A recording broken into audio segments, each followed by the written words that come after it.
देखो work power energy में हम लोग पढ़े थे कि चेंज इन पोटेंशियल एनर्जी कैसे फाइंड की जाती है। अगर हम लोग कंजर्वेटिव फोर्सेस का वर्क डन निकालें और उसका नेगेटिव कर दें तो हम लोग का चेंज इन पोटेंशियल एनर्जी निकल जाता है। तो कंजर्वेटिव फोर्सेस कौन सी फोर्सेस होते हैं कि जो इसका वर्क डन जो होता है वो फोर्सेस जिनका वर्क डन पाथ से इंडिपेंडेंट रहता है,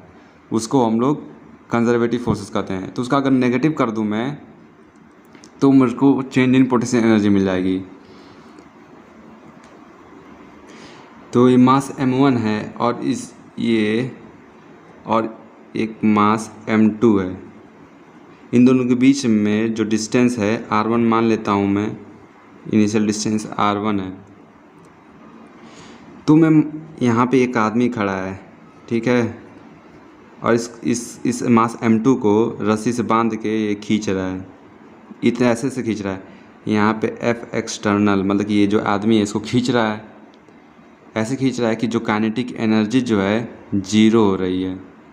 ठीक है, मतलब कि कोई इसमें काइनेटिक एनर्जी प्रोड्यूस नहीं हो रही है, सबका सब पोटेंशियल एनर्जी में स्टोर हो रहा है। तो यहाँ पे ये जो मास m1 है वो m2 का अपनी तरफ अट्रैक्ट करेगा, तो F ग्रेविटेशनल फोर्स तो इसको अपनी तरफ खींच रहा है, और ये जो आदमी है इसको खींच के कहाँ तक लेके गया है, मान लो R2 पोजीशन तक लेके चला गया है। m2 अभी यहाँ पहुँच गया है, R2 पोजीशन, यहाँ से लेके यहाँ तक जो डिस्टेंस है वो R2 है। मान लो कि जो आदमी है खींचते खींचते किसी टाइम t पे यहाँ पे पहुँच जाता है,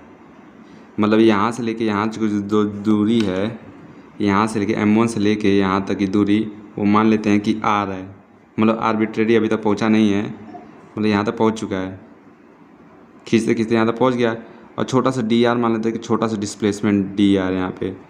तो यहाँ पे भी जो फोर्स होगी मतलब अप्रॉक्सीमेटली यहाँ पे वही फोर्स काम कर रही होगी, बहुत थोड़ा सा अंतर होगा। तो यहाँ पे ग्रेविटेशनल फोर्स कितनी होगी, इन दोनों के बीच में जो डिस्टेंस होगी यानी कि G(m1 m2) बाई ये जो डिस्टेंस है r स्क्वायर, और नेगेटिव होगा क्योंकि अट्रैक्टिव फोर्स है तो इसको खींच रहा है, तो डी आर डिस्प्लेसमेंट उधर की तरफ है। तो work done by gravitational force कितना होगा, gravitational force into D R छोटा सा डिस्प्लेसमेंट, यानी कि छोटा सा work done by gravitational force कितना है, इतना। और अब इसी का मैं नेगेटिव कर दूं और मैं ये ग्रेविटेशनल फोर्स का वर्क डन को नेगेटिव कर दूं तो मेरा क्या निकलेगा, चेंज इन पोटेंशियल एनर्जी, यानी कि ये छोटा सा वर्क डन है तो इसलिए छोटा सा डी यू निकलेगा। तो अब मैं इसको सॉल्व करूँगा तो माइनस है इसके साथ मल्टीप्लाई हो जाएगा तो प्लस में आ जाएगा। तो अब ध्यान से देखो कि ये जो वर्क है मतलब ये जो फोर्स क्या होगा, यही एक इक्वल एंड अपोजिट होगा, तभी तो कोई काइनेटिक एनर्जी में नहीं जाएगा, यानी कि वेलोसिटी जीरो रहेगी, धीरे धीरे धीरे एक्सेलरेशन जीरो रहेगा,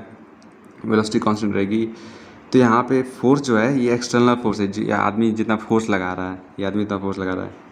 तो यानी कि एक्सटर्नल फोर्स जो होगा वो वही जो मतलब एक्सटर्नल फोर्स निकालेंगे हम लोग, निकल रहा है असल में एक्सटर्नल फोर्स कितना काम कर रहा है, यानी कि ये आदमी कितना काम कर रहा है वो निकलेगा, यानी कि जो भी डेल्टा यू होगा वही work done by external force होगा। समझ में आया। तो अब मैं इसको सॉल्व करूँगा तो अब दोनों साइड इंटीग्रेट कर देता हूँ। यहाँ से पहले R1 से लेके मैं R2 तक लेके जा रहा हूँ, इसलिए R1 से R2, यहाँ पर भी R1 से लेके R2 तक। तो R2 पे जितना पोटेंशियल एनर्जी है माइनस R1 यानी कि final minus initial, G(m1 m2) ये तो कांस्टेंट है, तो कांस्टेंट है तो अब इसका इंटीग्रेशन करेंगे क्योंकि ये आर स्क्वायर जो है वेरिएबल है। तब इसको इंटीग्रेशन क्या होता है, x⁻⁻2 dx, यानी कि x -2 + 1, माइनस में है -2 + 1 यानी कि -x⁻⁻1/-1। तो इसको सॉल्व करने पर क्या आएगा मेरा, देखो अब इसको फर्दर सॉल्व करूँगा तो मेरा आएगा यहाँ माइनस आ जाएगा, क्योंकि यहाँ पे माइनस था आ रहा था, ठीक है, तो यहाँ पे माइनस आएगा, तो माइनस में बाहर ले लेता हूँ तो माइनस बाहर आ गया, तो फाइनल माइनस यानी कि 1/r2 - 1/r1।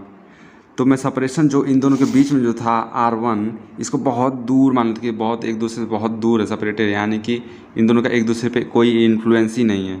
ठीक है, तो कोई इन्फ्लुएंस नहीं है। तो अब